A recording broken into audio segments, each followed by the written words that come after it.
Sometimes I let a match burn down in the end of my fingertips just to feel something.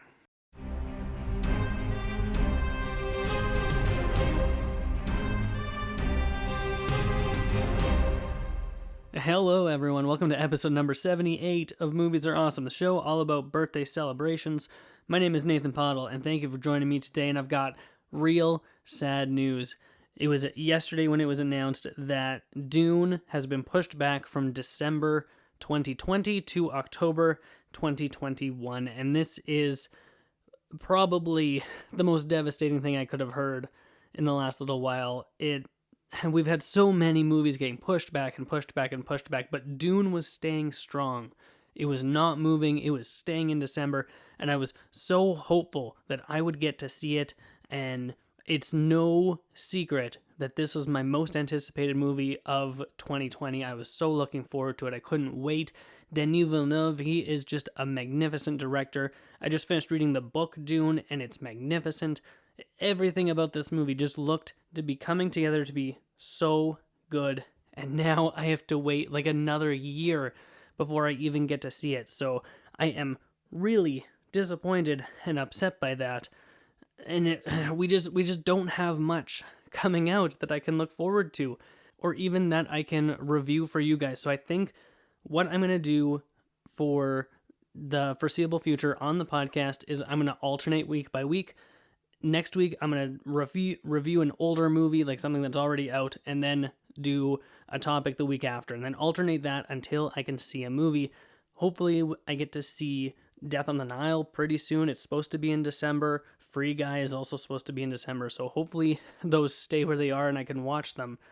But there's just not much, and I'm so let down by it. This has been such a sad year for movies, and it's been a sad year for more than that. A lot of people lost jobs, things like that, myself included.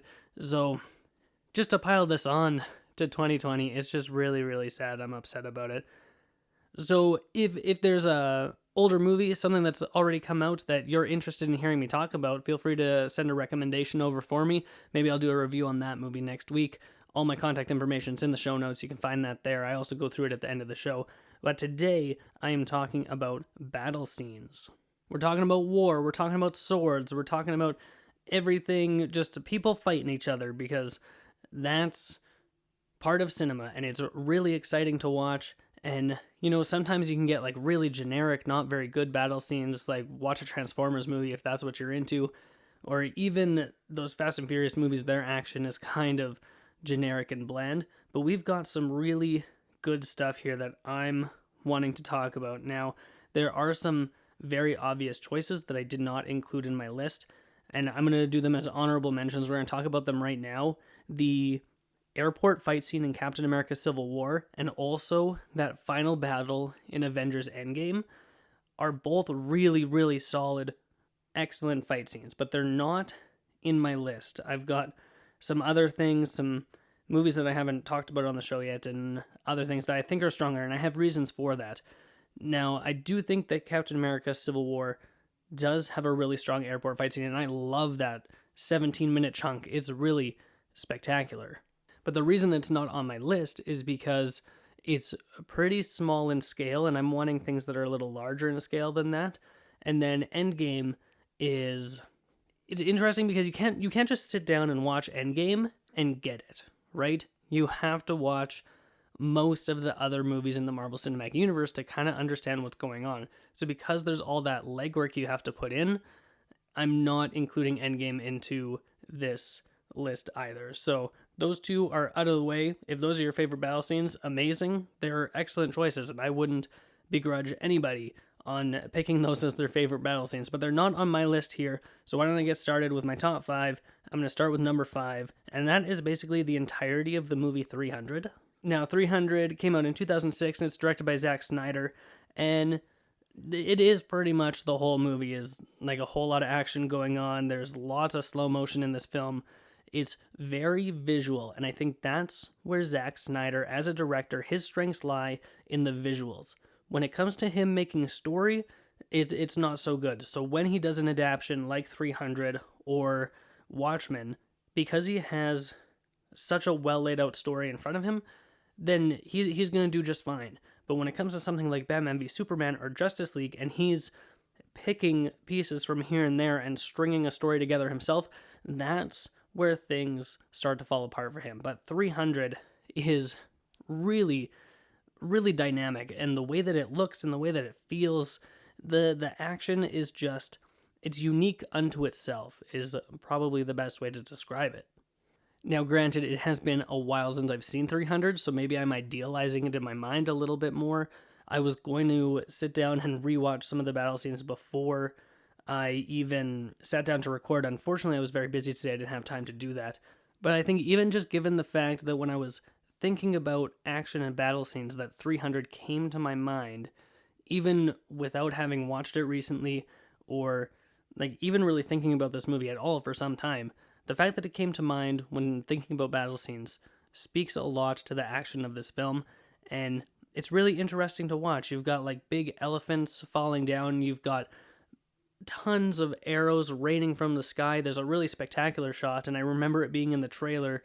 I think it's Leonidas. His shield is just full of arrows. He stands up and he snaps all the shafts of the arrows off with the haft of his spear, and it looks just so cool.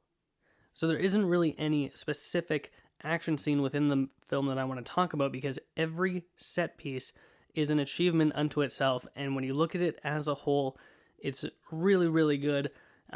Especially those abs. Did you look at those abs? They are so perfect and symmetrical that it's they're definitely sprayed onto those guys. They do not all have abs that look like that. It's pretty crazy, but also fascinating to look at. So we've got some crazy abs, we've got some crazy action, and so 300 is the number 5 on my list of favorite battle scenes. For the rest of them, though, I do have specific battles that I'm going to talk about and maybe get a little more in depth. I just wanted to bring up 300 as an example of something that can have action throughout and still be memorable. So number 4 on my list is going to be Return of the Jedi. Now, this one came out in 1983, and I can never remember the name of the guy who directed this movie, but George Lucas really was in charge. Like, let's not kid ourselves here. And specifically what I'm talking about in this movie is the Battle of Endor. Now, what's interesting about this fight scene is that we're watching it on 3 different fronts. We've got Han Solo and Princess Leia and her team, which are down on the forest moon of Endor, and they're fighting. We've got the Rebel fleet, which is fighting the Imperial fleet in space, and then we have Luke and Vader and the Emperor in the throne room, and they're fighting in there too. So we've got a battle on 3 fronts and on different scales, all going on at the same time, and I think the strength of this battle scene is in the editing. This is so well edited that you're not feeling lost. You know where everything is and everything that's happening. I think it's also balanced really well in the editing. Like, you watch Luke and Vader for a bit, and then you see Lando flying around in the Falcon, and then you see Han Solo and Princess Leia, they're running around with the Ewoks. And because you're seeing all these different things at once, you could really easily get lost if it was edited really poorly. But it comes together really, really well, and I think it really doesn't matter if your opinion on the Ewoks is positive or not. I think that if you look at this battle as a whole, you can say without a doubt that it is magnificent in its scale and in its execution, especially for something that came out in 1983. Like, this looks spectacular, even almost 30 years later, or is it even longer than that? Is it almost 40 years? This movie's almost 40 years old. Yeah, I just did the math in my head. And it still looks really good when they have the miniatures flying around and all the ships going, and the Ewoks can blink, and all this stuff happening within this fight. I think it's also worth mentioning that in this battle sequence, that I think the reason that it stands out so much is that it is the culmination of these 3 films, and this trilogy was so influential, not even in filmmaking, but on fandoms and within just the zeitgeist of pop culture. It really stuck, and Star Wars is still so popular because of these 3 original films.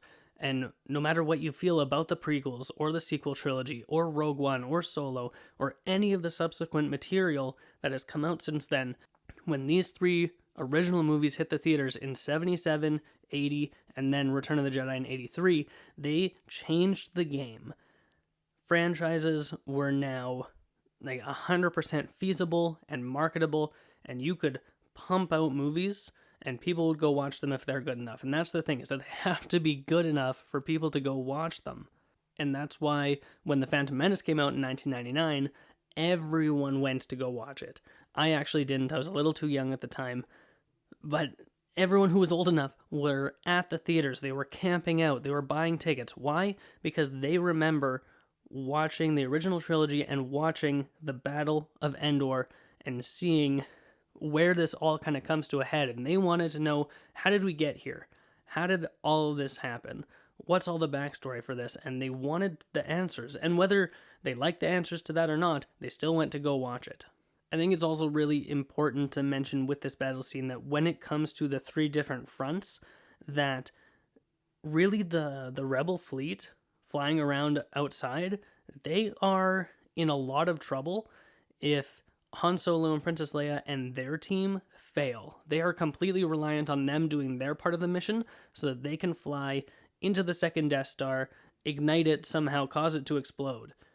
Like, this is the battle of their lives, basically, and everything needs to go right. So we're not even watching, like, two different fight scenes, and if one fails, okay, well then, like, this'll still be okay. The other team can win and it'll be fine. No. Han Solo and them need to win in order for Lando and them to win, and Lando and them need to survive long enough for Han and Leia to succeed in their mission. And then Luke and Vader, like, they're fighting like a more emotional battle. It's not for the galaxy, it's for the soul of Darth Vader, basically. So that it comes into play, but it's not as critically involved as the fleet in space and on land, like, relying on each other to get the job done. The more that I'm talking about this battle scene and breaking it down in my mind, I feel like I maybe should have ranked it a little bit higher. But my next three are so good. I'm going to move on to number 3 right now, and that's going to be the Battle of Stirling, which is in Braveheart and came out in 1995. This is directed and starring Mel Gibson, won Best Picture that year that it came out. It is a crazy movie. It's really long. If you haven't seen Braveheart, it's super long, but it's so good. And what's good about this movie is that it really has a clear understanding of what these Scottish people are fighting for. They are fighting for their freedom. They are being oppressed by the British Empire, and they want to be their own people. And William Wallace is leading them to that freedom. And even before this battle hits, we get, like, the big freedom speech. If you listened to my episode about movie monologues, I mentioned it in that episode. I can't remember what number it is right now. But if you want me to talk a little more in depth about that and other movie monologues, go back to that episode and give it a listen, because it's a good episode. I like how that one turned out.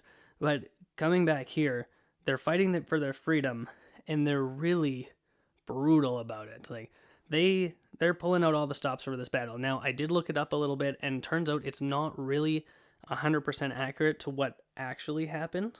In the movie, they're fighting just like on a massive field, and they have like some booby traps set up, and it's really quite a glorious thing to watch play out.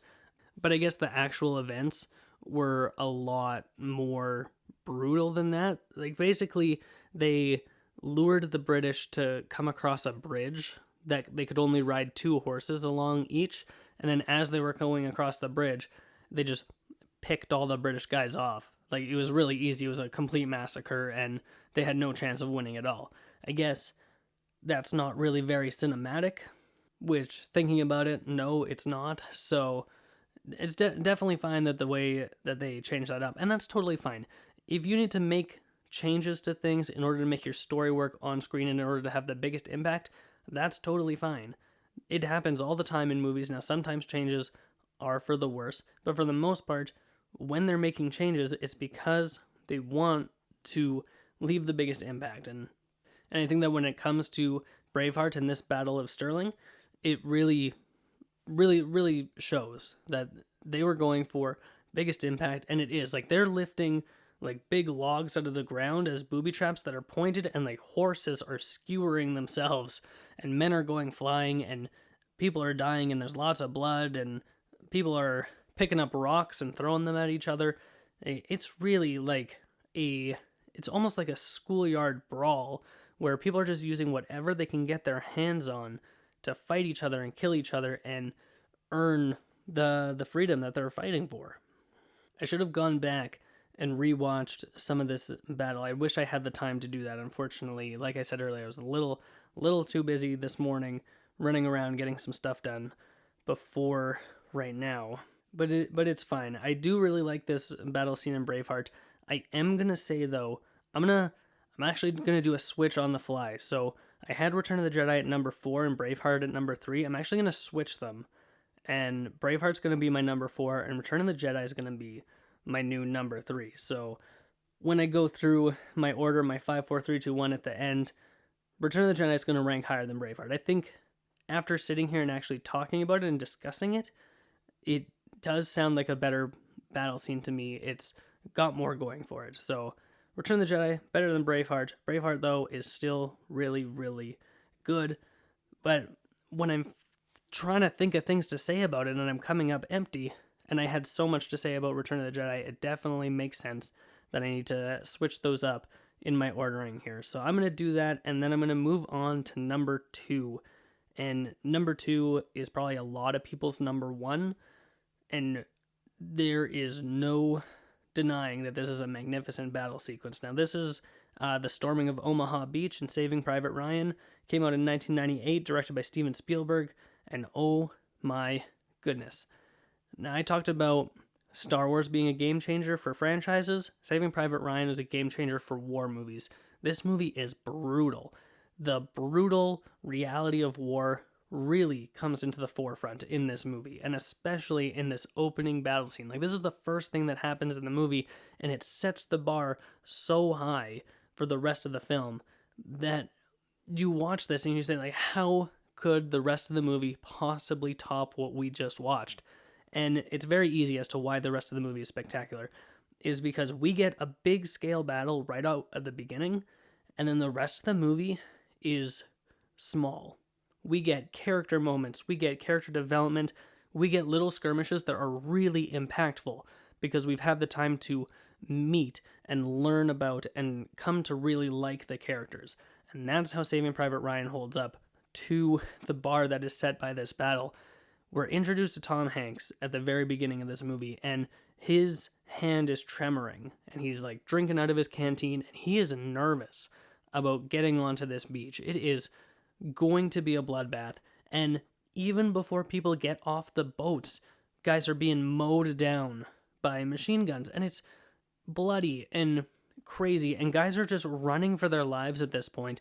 They understand that they have to take the beach, but they're overcoming such overwhelming odds, right? It's just crazy that this actually happened, and people went through this. And as we're following Tom Hanks through this battle, and he's trying to use the radios, and the radios are like being all shot up, and guys are dying all around him, and he gets shell shocked at one point, and he's just zoned out because everything is so overwhelming. And he looks over, and there's a very famous shot that there's a guy whose arm was blown off, and in his shock of losing his arm, he like bends over and he picks it up, and he's just walking around with his arm in his one hand and a stump on the other side, and he has nothing now. He just doesn't understand.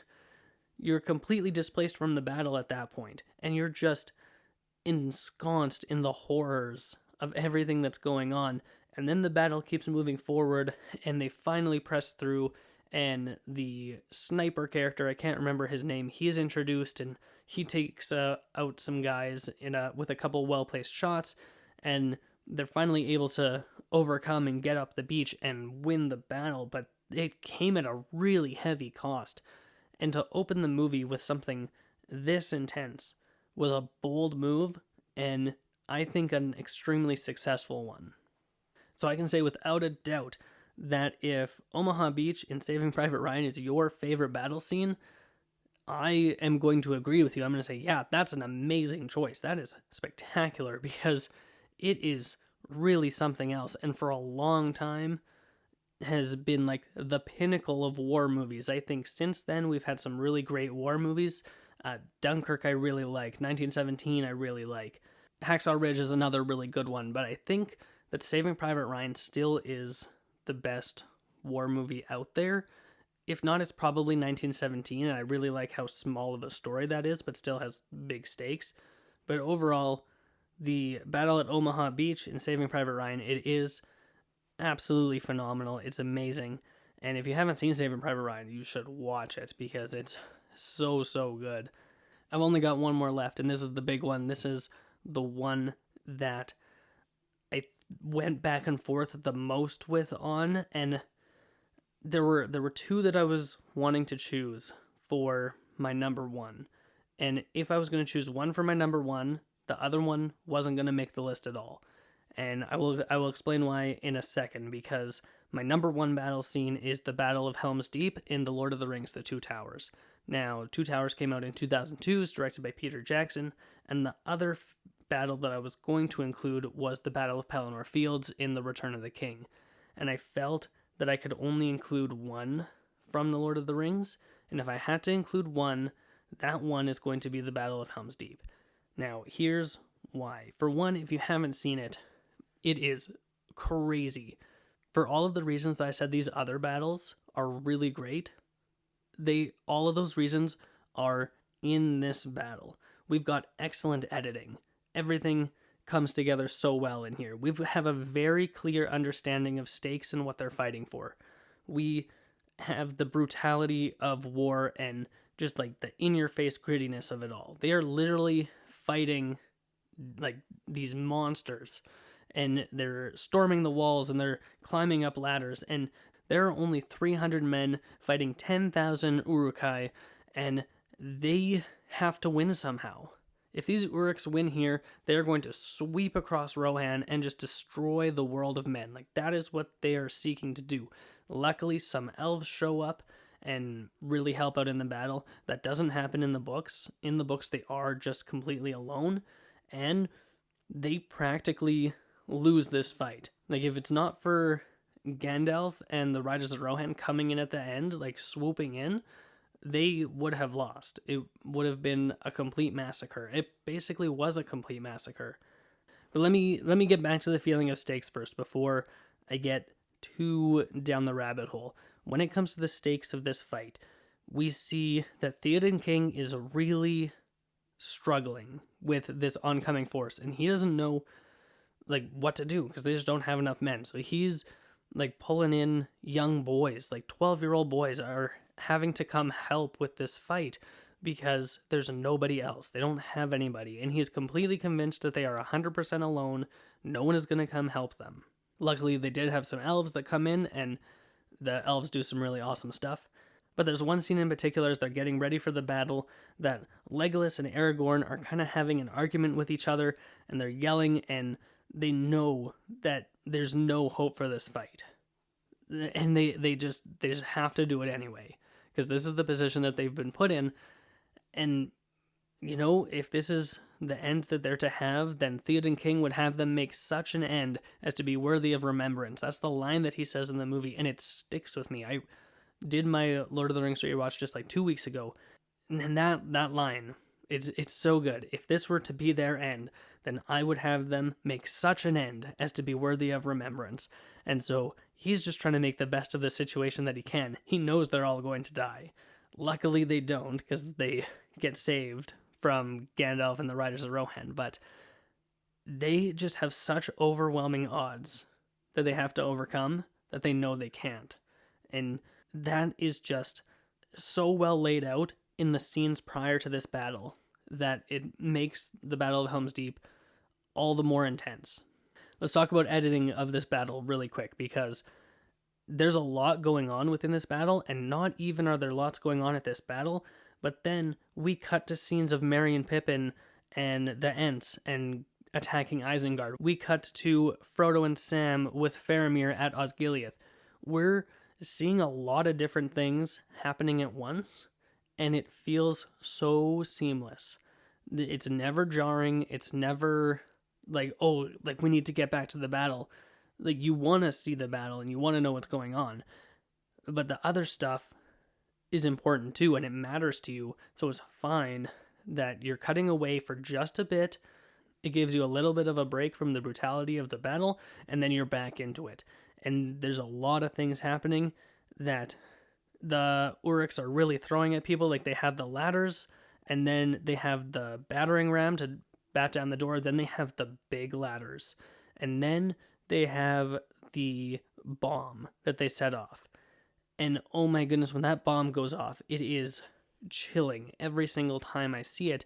And it's not as if I haven't seen explosions in movies before. I've seen bigger, crazier explosions in movies. But something is impactful when you have a certain rule set and something comes in and surpasses that. And this is an excellent example of that. In The Lord of the Rings, in Middle-earth, they don't have guns. But Saruman invented gunpowder. But nobody else knows about this technology. So when they bring it to Helm's Deep and they set it up underneath the wall, and that guy, that one Uruk, is running with his giant torch to light this up, they don't know what's going to happen. But Aragorn sees it and knows whatever it is, it's not good. And is beckoning for Legolas to take this guy down and shoots him with 2 arrows. But it's not enough, and he makes it to the wall, and when that wall explodes outwards, and we see it from 3 different angles, it's just, you just are thinking to yourself, you feel it in the pit of your stomach, that these guys are now completely screwed, because now there's nothing holding the Uruks back, and they can just pour into the walls. Who cares if some of them died in that explosion? Because they have 10,000 strong, and they just pour in. Like, you just feel so bad for everybody that's there, because you know that now they're in really big trouble. It's not all dour and sad, though. We do get a little bit of levity within this fight, and it comes mostly from Gimli. So Gimli and Legolas, they are having a competition during this fight to see who can kill more Uruk-hai. If you watch the extended edition, Gimli wins. Legolas claims that it's a tie, but Gimli wins. So we get a little bit of levity for that when Gimli is shouting, "Legolas, 2 already!" And Legolas looks at him, he says, "I'm on 17. It's so good. So they're having their fights, but then when Aragorn and Gimli leave out the side entrance and they have to jump across a little chasm in order to take down some Uruks who are trying to batter down the door, Gimli needs to be tossed. He's a dwarf. He's not very tall. He's not going to make the jump. So Aragorn has to help him jump, and he says, like, specifically to not tell Legolas, because he does not want him to know about anything embarrassing about him, because he's in a competition with this guy. He needs to, like, be in the trenches, and he needs to be the tough guy, and he needs to impress his friend. So we get a little bit of levity from that. We also get some really cool stuff from Legolas. He rides a shield down a set of stairs and slides it into a guy, and he's killing guys with arrows left and right. There's really good stuff going on. As far as death goes, a lot of people die in this battle. No one really of note, like Haldir the elf does die in this, but and it is an impactful death, especially because he's in the Fellowship of the Ring. If it was just some generic elf we'd never seen before, but because we're familiar with him from Fellowship in Lothlorien, we do have a bit of a connection, but I think it would have maybe been stronger if someone else from the top tier characters would have died, like either sacrificing themselves or doing something in order to help win this battle. But that's really the only negative thing that I can think of to say about it, because everything else I'm just completely 100% in. It's such a good battle. It's so well done. Now, I'm not saying that the Battle of Pelennor Fields in Return of the King is a worse battle. It's also really excellent. But I think that I have to give it to Helm's Deep, especially because it's transporting us to different locations within this battle and outside the battle. And because it's so well edited and comes together so seamlessly, that I have to give it to Helm's Deep. So that's going to be all of my top 5 favorite battle scenes in movies. I'll run through them one more time. Number 5, we've got the movie 300. Number 4, Braveheart. Number 3, Return of the Jedi. Number 2, Saving Private Ryan. And number 1 is The Lord of the Rings, The Two Towers. So that's it for me. What I'm asking you guys this week is, what is your favorite battle scene? Also, if there's a movie you want me to review, send it my way. I'll look into any recommendations and talk about that next week. Feel free to reach out by going on social media. You can find me on Twitter at Pottle Nathan. You can find the show on Instagram at Movies Are Awesome Podcast. You can also email the show at moviesareawesomepod@gmail.com. If you haven't done so already, please feel free to subscribe to the show. You can do that on Apple Podcasts, Google Podcasts, Spotify, YouTube, and a whole bunch of other places. Thank you so much for listening to today's episode. It's a really interesting topic to talk about. We've got these like big epic scale battles. There's so much depth within them. I liked having the chance to dive a little bit deep into some of these battles here. So thank you for sticking around while I did that. And as always, if you have nothing else to do, go watch more movies.